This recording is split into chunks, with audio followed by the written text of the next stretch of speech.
Kumusta kaibigan? Ang kwentong ating itatampok ngayon ay ang napakaganda at maaksyong pelikulang Run, Hide, Fight. What they told me you'd say. Nagsimula ang kwento sa pagpapakita kay Zoe Al, isang dalagang nahihirapan pa rin tanggapin ang pagkamatay ng kanyang ina. Sa katunayan, pakiramdam niya ay patuloy niya pa rin itong nakikita at nakakausap na para bang buhay pa rin ito. Dahil dito, naging sarado ang kanyang emosyon at lumamig ang ugnayan niya sa kanyang ama na si Todd.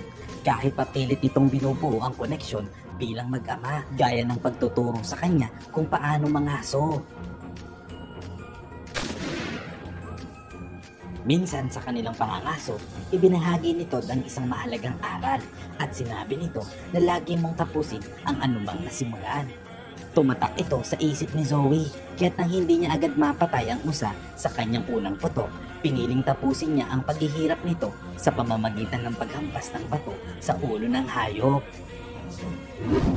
Pagbalik mula sa kanilang munting pangangaso, iminungkahi ni Todd na baka kailangan na nilang kumonsulta muli sa kanilang therapist dahil unti-unti nang lumalayo si Zoe sa mga bagay at taong mahalaga sa kanya.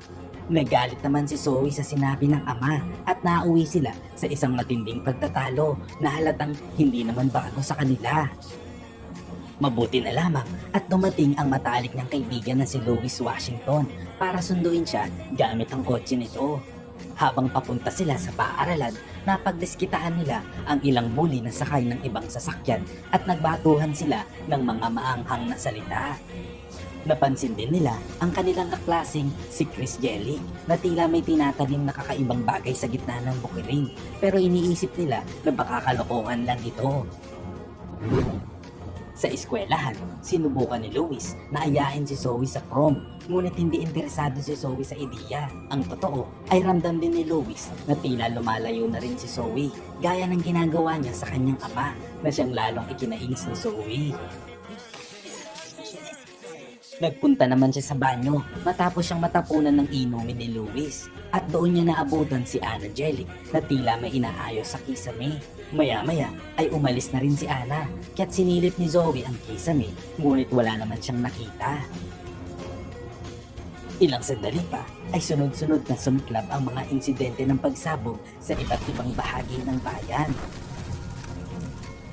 Dahil sabay-sabay ang mga sunog, hindi makakilos agad ang mga bumbero at pulis at nagsimula na ring matraffic ang mga kalsada. Sa gitna ng kaguluhan, isang van ang sumalpok sa kafeterya ng eskwelahan. Bumaba mula rito ang dalawang armadong kabataan. Ang leader na si Tristan Boy at Chris Jelly, di nagtagal, sumunod din sa kanila sina Anna Jelly at Kate Quaid. Bit-bit din ang kanilang mga baril. Nagpaulan sila ng bala at pagkatapos ay inutusan ni Tristan ang mga estudyante na gamitin ang kanilang cellphone upang sabihin sa kanilang mga magulang ang nangyayari. Tumawag naman si Lewis sa kanyang ina at sinabi nito na wala siyang pinagsisisihan. Samantala, nalaman ni Zoe ang nangyayari matapos pumasok sa banyo ng isang sugatang estudyante na duguan at kalaunan ay binawian din ng buhay. Dahil dito, napilitang tumakas si Zoe sa pamamagitan ng paggapang sa kisame ng banyo hanggang sa mahulog siya sa kusina ng paaralan kung saan nagtatago rin ang school cook. Samantala, dumating naman si Chris upang tignan ang mga ingay sa kusina. Tinangka siyang harapin ng cook, ngunit agad siyang naparil ni Chris. Pagkaalis nito, tumakas naman si Zoe sa likod ng pintuan ng gusali. Sa kabilang banda, matapos magkausap ang mga estudyante at kani-kanilang mga magulang gamit ang cellphone, hiningi naman ni Tristan ang isa sa mga telepono at tumawag siya sa front office ng eskwelahan upang i-report ang pamamaril. Ngunit ayon sa patakaran, kailangan munang makumpirma ang impormasyon bago maipatupad ang lockdown. Kaya't iniutos ni Tristan sa lahat ng estudyante na mag-livestream gamit ang kanilang mga cellphone. Nagbabala pa siya sa mga video hosting platforms na huwag nilang patayin ng mga livestream, kundi mapipilitan siyang mamaril ng mga tao. Samantala, habang nagsisimula siyang magtalumpati, dumating ang punong guro ng paaralan kasama ang security guard upang kumpirmahin ang sitwasyon. Sinubukan ng principal na kausapin si Tristan at humingi ng tawad dahil hindi raw siya nakinig noon. ngunit pinaril siya ni Chris bago pa ito makalapit. Habang pinayagan naman nila na makatakas ang security guard. Pagkatapos nito, inutusan ni Tristan ang lahat na patayin ng kanilang mga livestream maliban sa isa, ang pinakamaraming viewers. Sa pagkakataong iyon, ito ay ang kay Luis, ang naka-stream sa official na social media page ng kanilang paaralan. Pagkatapos ay inatasan si Lewis na sundan si Tristan at kuhanan ng video ang lahat ng kanyang ginagawa. Samantala, inutusan ng mga bihan na takpan ng butas sa pader na kinuha ng van. Sa labas naman ng paaralan, pauwi na sana si Zoe pero nagbago ang kanyang isip nang may marinig siyang boses. Agad siyang bumalik at pinigilan ang isang grupo ng mga estudyante na papasok pa sana sa gusali. Binalaan niya sila na kung ano ang nangyayari sa loob kaya't agad silang nagsialisan maliban sa kaibigan niyang si Cora na pumayag na tumulong sa kanya upang abisuhan ng iba pang mga klase na hindi pa nakakaalam ng panganib. Subalit hindi naniwala ang isa sa mga guro. Akala niya nagbibiro lang sila, kaya't binaliwalaan niya ito. Gumawa naman sila ng paraan para mapansin sa kabilang classroom. Binasag na lang nila ang bintana. Sa pagkakataong ito, narinig na sila ng buong klase at agad silang nagsilabasan sa nasirang bintana habang inactivate naman ni Zoe ang fire alarm bilang dagdag babala. Pero hindi ito nagtagumpay dahil agad na nagpunta si Ana sa electrical room at pinatay ang alarm at pinutol din ang kuryente ng buong gusali. Kasabay ng tawag ng front office para sa lockdown, sumabog naman ang homemade bomb na iniwan ni Kit doon kanina.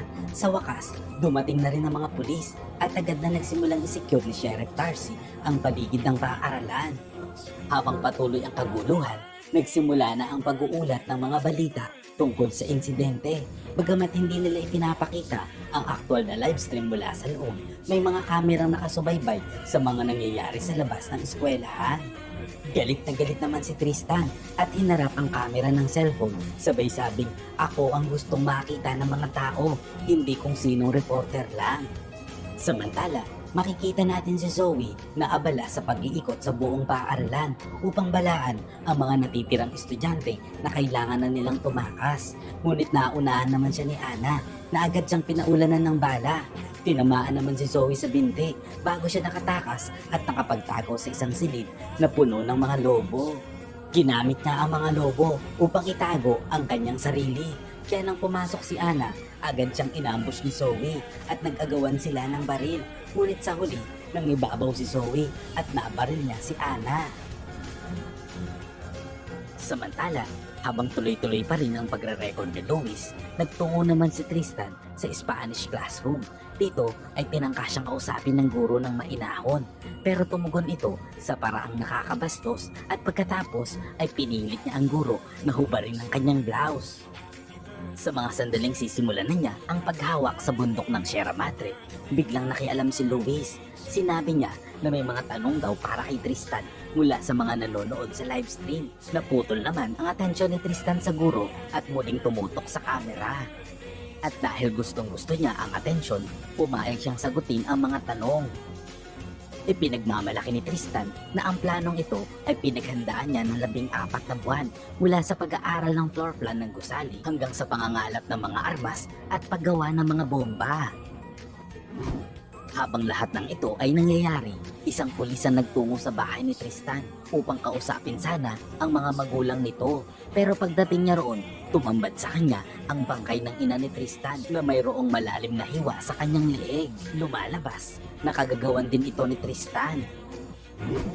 Sa kabilang dako naman, narinig nito ang balita sa radyo tungkol sa pamamaril. Agad naman siyang nagtungo sa paaralan, armado ng baril sa kanyang sasakyan. Sa cafeteria, kinakausap ni Chris ang mga boses sa kanyang isipan nang marinig niya ang balita na dumating na ang mga pulis. Kaya't agad siyang lumapit sa butas ng pader at pinaputukan ang mga pulis mula roon. Narinig ni Tristan ang putok, kaya't bumalik siya agad sa cafeteria. Habang naglalakad si Zoe sa hallway, napansin niya na may ibang direksyong tinatahak si Kip. Kaya't nagdesisyon siya na sundan ito. Layunin ni Kip na makarating sa isa pang silid paaralan na puno ng mga estudyante. At upang mapigilan ito, lumabas si Zoe sa harap niya at sinadyang ipakita ang kanyang sarili para habulin siya ni Kip. Pinadaan niya ito sa hallway na may madulas na sahig at tulad ng inaasahan, nadulas si Kip at bumagsak. Agad naman siyang inatake ni Zoe, binomba ng fire extinguisher sa mukha at saka pinukpok ng buong lakas. Kaya ito ay nawalan ng malay. Matapos ang insidente, kinaladkad si Kip patungong auditorium at iginapo sa isang upuan. Doon, umamin si Kip kay Zoe na ang lahat ng ito ay bunga ng pambubuli sa kanya. Ngunit para kay Zoe, hindi iyon sapat na dahilan para pumatay siya ng mga inosente at tinawag niya si Kip ng nakakatiri at kaawa-awa. Pagkatapos, kinuha ni Zoe ang shotgun ni Kip at habang patuloy ang kanyang paglalakad, nakasalubong niya ang isang grupo ng mga estudyante kasama ang kanilang guro. Dito ay humiram siya ng cellphone at tumawag kay Cora. Ibinigay naman ni Cora ang telepono kay Sheriff Darcy para makipagtulungan sila sa planong pagliligtas sa mga taong naipit sa kaguluhan. Inutusan naman ni Sheriff Darcy ang mga reporter na siya na lang ang i-focus, huwag na ang paaralan. Matapos iyon, tumawag siya sa telepono ni Tristan at sinimulan itong kausapin para ilihis ang atensyon. Habang abala si Tristan sa pakikipag-usap, dahan-dahang inilalabas ni Zoe ang mga estudyante mula sa gusali, isa-isang grupo, palihim at maingat. Ngunit sa kasamaang palad, na-feature sa balita ang ginagawang pagliligtas, kaya't napanood ito ni Tristan at nalaman ang panlilinlang. Agad niyang ibinaba ang tawag kay Darcy at tinawagan ang kanyang mga kasamahan. Ang hindi niya alam, hawak ni Zoe ang cellphone ni Anna, kaya't siya ang sumagot ng tawag. Galit na galit naman si Tristan at sinabihan niya si Zoe na magpakita na, kung hindi ay magsisimula raw siyang mamaril. Bilang patunay, pinatay niya ang isang estudyante habang nakikinig si Zoe sa linya. Matapos sabihin kay Tristan na pupunta na siya, bumalik si Zoe sa auditorium at muling hinarap si Kip. Ngayon, punong-puno na ito ng pagsisisi sa lahat ng nagawa niya at hayagang nagsabi kay Zoe na gusto na lang niyang mamatay. Hinimok naman ni Zoe si Kip na huwag hayaang ito ang maging wakas ng kanyang kwento. Sinabi niya na siya dapat ang may kontrol sa kung paano siya matatandaan ng mundo, kaya't napapayag niya ito na makipagtulungan. Ibinigay niya pabalik ang shotgun sa kanya, isang senyales ng tiwala. Habang palihim namang pumapasok si Todd sa loob ng school ground at inaayos ang kanyang baril para makatulong sa kanyang anak, nakarating naman si Zoe sa cafeteria.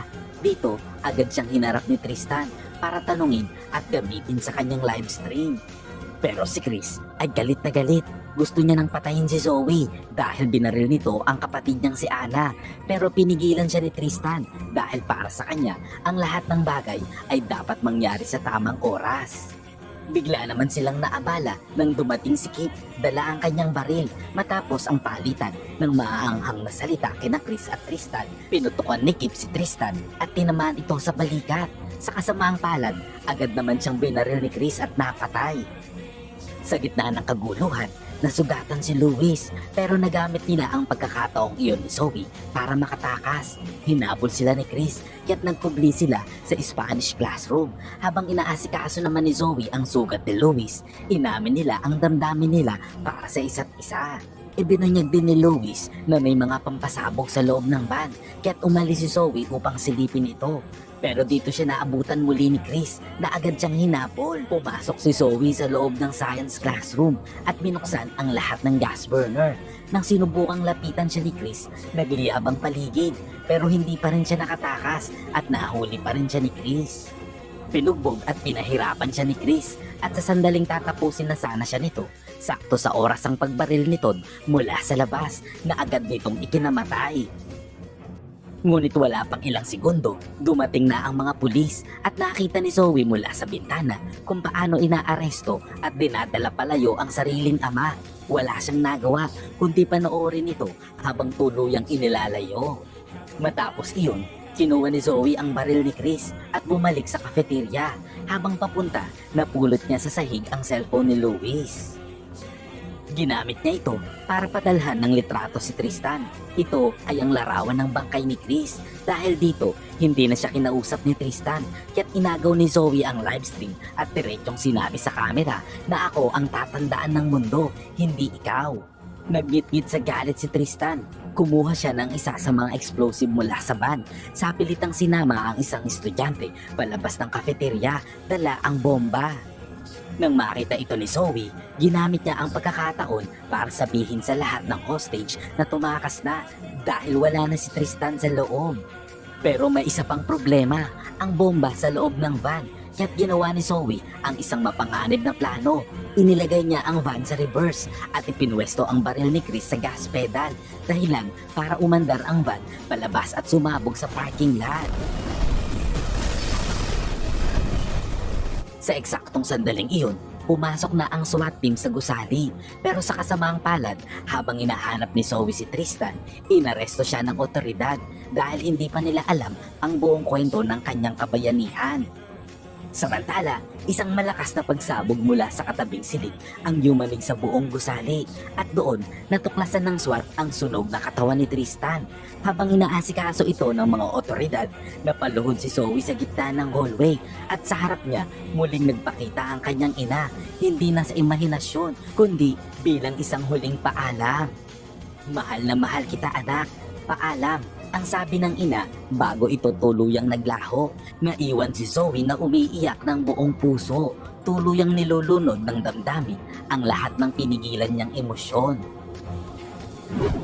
Sa labas ng paaralan, pinalaya siya ni Sheriff Tarsi. Humingi ito ng tawad sa maling pag-aresto at pinuri ang kanyang kabayanihan. Tinanggap naman ito ni Zoe, pero ang tanging hiling niya ay makita ang kanyang ama. Sa loob ng police car, nakaposa si Todd. Pero kahit ganoon, nagkaroon sila na makabagbag damdaming pag-uusap. Sa wakas, naayos na ang kanilang relasyon. Tiniyak nila sa isa't isa kung gaano sila kahalaga sa buhay ng bawat isa. Isang muling pagkabuo ng mag-ama.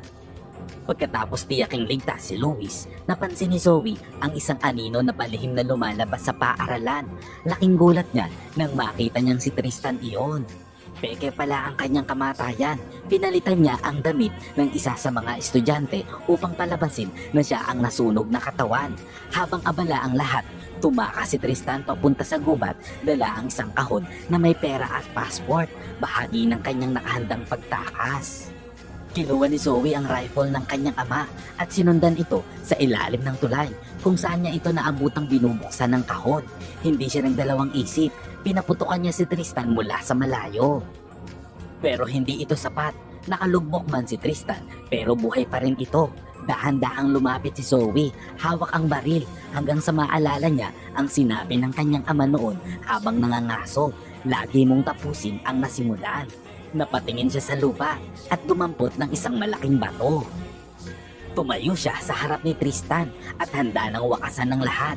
Ngunit sa sandaling iyon, hindi niya tinamaan ang ulo ni Tristan. Sa halip, ibinagsak niya ang bato sa ilog. Naglakad palayo si Zoe. Iniwan siyang duguan at naghihingalo dahil para sa kanya, hindi tulad ng hayop si Tristan. Ang nararapat sa kanya ay dahan-dahang pagdurusa.